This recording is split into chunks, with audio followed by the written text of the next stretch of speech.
Halo semuanya, kembali lagi di channel Raja Galba ya. Nah, di video kali ini saya baru sadar bahwa ada sesuatu yang banyak diabaikan atau tidak diketahui oleh para pengguna pinjol yang sudah galbay maupun yang belum galbay. Nah, di sini ingin saya bahas. Tujuannya apa? Tujuannya biar ikhlas sebenarnya, endingnya ya. Biar ikhlas, tidak ada beban, tidak ada lagi penyesalan ya. Langsung saja kita bahas ini. Nah, jadi beberapa bulan yang lalu atau di tahun kemarin, tahun 2023, ada kasus Ada Kami. Yang mana nasabah Ada Kami ini bunuh diri karena diteror oleh DC outsourcing-nya Ada Kami. DC rekanannya Ada Kami, yang mana DC tersebut mengirimkan makanan, GoFood, GrabFood, ShopeeFood, ya, terus-terusan. Dan juga dia itu sampai dipecat katanya, karena kantornya ini sering dihubungi oleh pihak pinjol tersebut. Pihak DC tersebut. Apakah Anda tahu berita itu? Nah, kalau tahu, ini ada endingnya nih. Ya, endingnya seperti ini dari harian This Way ini ya. Akhirnya 7 debt collector Ada Kami dipecat setelah kasus bunuh diri nasabah. Gitu ya. Jadi 7 orang yang melakukan teror food online itu dipecat gitu ya. Nah, di sini bisa kita baca sebentar ya. Perusahaan platform pinjaman online pinjol Ada Kami akhirnya memecat 7 debt collector DC mereka. Itu ujung dari kejadian bunuh diri salah satu nasabah fintech peer-to-peer lending ini. Nah, kejadian itu pun sempat viral di sosial media, bahkan manajemen Ada Kami sempat dipanggil Otoritas Jasa Keuangan atau OJK. Manajemen perusahaan itu pun langsung melakukan investigasi untuk membongkar kasus tersebut. Setelah melakukan investigasi, akhirnya sebanyak 7 DC Ada Kami harus menerima sanksi keras, yakni pemutusan hubungan kerja. Mereka diketahui melakukan teror order makanan fiktif ke nasabahnya. Meski telah memutus kontrak DC secara ketenagakerjaan, mereka merupakan pihak outsourcing yang berjumlah 400 orang. Ini ada kaitannya dengan video yang akan kita bahas ini ya. 400 orang outsourcing ini. Oke. Saya berkunjung ke situsnya Ada Kami. Ini adalah situs webnya Ada Kami dan saya langsung klik kebijakan privasi Ada Kami. Oke, setelah saya scroll-scroll, ada satu hal yang penting sekali, yang mana hal ini harus diketahui dan diikhlaskan oleh para semua pengguna pinjol, baik yang galbay maupun yang belum galbay. Ya, oke. Nah, ini dia nomor 4, pengungkapan data pribadi. Judulnya adalah pengungkapan data pribadi. Nah, kalau dari judulnya, data pribadi Anda itu akan diungkapkan. Gitu ya. Nih, dia yang telah berhutang ataupun ini dia yang telah gagal bayar. Gitu ya. Terdengar seperti sebar data gitu kan. Nah, tapi mari kita baca dulu ya agar tidak salah kaprah. Oke. Data pribadi Anda yang kami pegang akan dijaga kerahasiaannya setiap saat.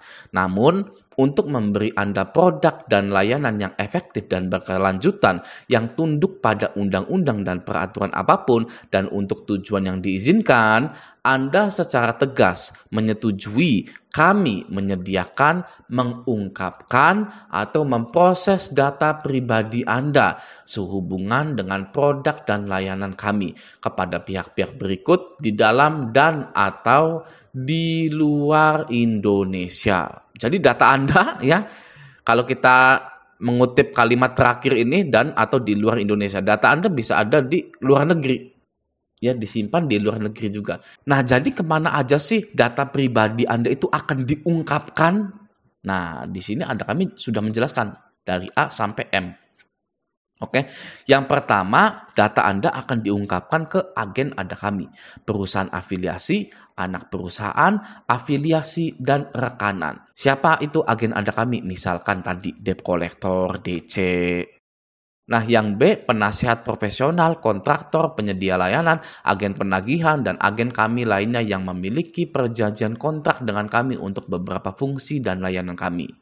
Nah, bisa saja ini adalah asuransi, ya agen asuransi, lalu misalkan penyedia layanan itu misalkan penyedia penampungan database, ya karena Anda tahu sendiri di Indonesia itu ada 250 atau 260 juta manusia, sedangkan yang mengajukan itu misalkan bisa nyampe 50 juta orang gitu ya. Nah, itu kan database-nya tidak mungkin disimpan di satu kantor, pasti di banyak-banyak penyedia layanan penyimpanan database tersebut Gitu. Oke, selanjutnya Biro Kredit Nasional dan Lokal, lalu lembaga pelaporan kredit, lembaga referensi kredit, lembaga pemeringkat seperti perusahaan informasi kredit, perusahaan asuransi dan atau pialang asuransi. Nah, jadi sudah jelas ya bahwa pinjol itu bekerja sama dengan perusahaan asuransi. Ini asuransinya asuransi kredit. Ya, di SEOJK yang terbaru itu pinjol harus bekerja sama dengan asuransi. Sebentar, saya ketik dulu asuransi. Nih, nomor 6 ya. Pengalihan risiko pendanaan sebagaimana dimaksud pada angka 1 huruf D dapat dilakukan melalui mekanisme asuransi atau penjaminan. Gitu. Jadi, risiko galbay itu dialihkan, ya pengalihan menggunakan mekanisme asuransi. Ya, sangat jelas sekali. Oke? Nah, yang D, penyedia layanan keuangan sehubungan dengan produk dan layanan yang Anda miliki bersama kami. Lalu E, peserta aktual atau potensial atau penerima pengalihan hak dan atau kewajiban kami berdasarkan transaksi apapun antara kami dan Anda. Sama saja, ini bisa asuransi, bisa outsourcing DC itu, dan lain-lain. Yang F, setiap penjamin atau penyedia jaminan untuk produk dan atau layanan yang kami berikan kepada Anda.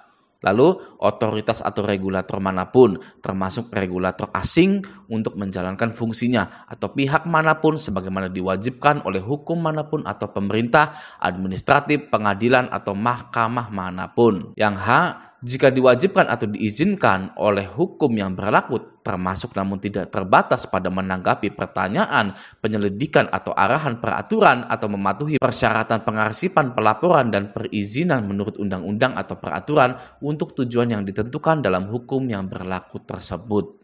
Lalu, di mana ada segala bentuk proses hukum antara Anda dan ada kami atau antara Anda dan pihak lain sehubungan dengan atau terkait dengan layanan untuk tujuan proses hukum tersebut. Yang J, mitra strategi atau bisnis yang memiliki hubungan dengan kami untuk produk dan layanan tertentu. Yang K, agen penagihan pihak ketiga. Yang I, siapapun yang terkait dengan penegakan salah satu atau seluruh hak kami berdasarkan perjanjian Anda dengan kami dan atau pihak manapun yang diizinkan atau disetujui oleh Anda. Nah, yang paling penting adalah di sini nih. Ya, di poin agen penagihan pihak ketiga. Ya, atau di sini nih, agen penagihan juga. Kenapa sangat penting? Karena nasabah yang gagal bayar akan ditagih oleh PT yang tidak dikenal, padahal hutangnya di pinjol-pinjol yang terkenal. Ya, contoh misalkan, ya kita sebut saja PT Garuda Jaya. Ya, kami adalah agen penagihan. Gitu. Ini siapa ini? Ya kan, Garuda Jaya. Saya nggak pernah berhutang di PT Garuda Jaya atau PT MBA Consulting gitu. Apa PT MBA Consulting gitu kan? Nah, itu pihak ketiga, agen penagihan. Ya, yang mana data Anda itu sudah masuk ke agen penagihan, outsourcing yang bekerja sama dengan pinjol-pinjol tersebut. Ini tidak hanya ada kami saja, ya, tapi semua pinjol itu seperti itu. Ya, semua pinjol itu bekerja sama dengan pihak ketiga, biasanya untuk perihal penagihannya. Nah, yang harus Anda ikhlaskan adalah ketika ada DC outsourcing yang barbar, tidak sesuai aturan OJK, mempermainkan data Anda. Ya, sama seperti ini nih, ya kan? DC ada kami diketahui melakukan teror order makanan fiktif ke nasabahnya. Nah, ini waduh sangat kurang ajar sekali, keterlaluan sekali. Ini ya, untungnya sekarang sudah tidak ada ya yang melakukan teror order makanan fiktif ini gitu ya. Nah, tapi jika ada yang lainnya, misalkan penagihannya kasar, Anda dikirimkan voice note dengan kata-kata kasar, kata-kata mengancam, menyeramkan dan lain-lain, itu ikhlaskan saja. Ya. Kenapa harus diikhlaskan? Ya karena kita sudah galbay. Ya, kita sudah galbay, kita sudah menang. Jika kita ingin menggaungkan gagal bayar nasional, maka kita stay galbay. Ya, kita stay galbay yang artinya kita sudah menang dan kita juga harus mengikhlaskan penagihan-penagihan yang akan datang. Ya, kalau mau instan ikhlasnya itu ganti semua saluran yang pernah Anda transferkan ke pinjol. Misalkan email, nomor WA, nomor telepon, dan lain-lain. Agar pinjol ini tidak bisa lagi menagih Anda. Ya, kalau menagih kondar, ya sudah gampang. Tinggal kondisikan saja kondarnya. Kalau ada yang telepon, bilang nggak kenal. Kalau ada WA, jangan pernah dibalas atau bilang saja nggak kenal. Gitu ya. Salah satu pendekatan gagal bayar nasional adalah dengan cara stay galbay dan mengikhlaskan penagihan-penagihan yang akan datang. Gitu ya. Karena kita sudah tahu di sini data kita akan diberikan ke agen penagihan. Jadi kita harus ikhlas. Sudah, ikhlasi saja ke agen penagihan, mau dia itu nagihnya seperti apa, kita abaikan penagihan tersebut. Gitu. Oke ya, nah semoga video ini bermanfaat. Sampai jumpa di video selanjutnya.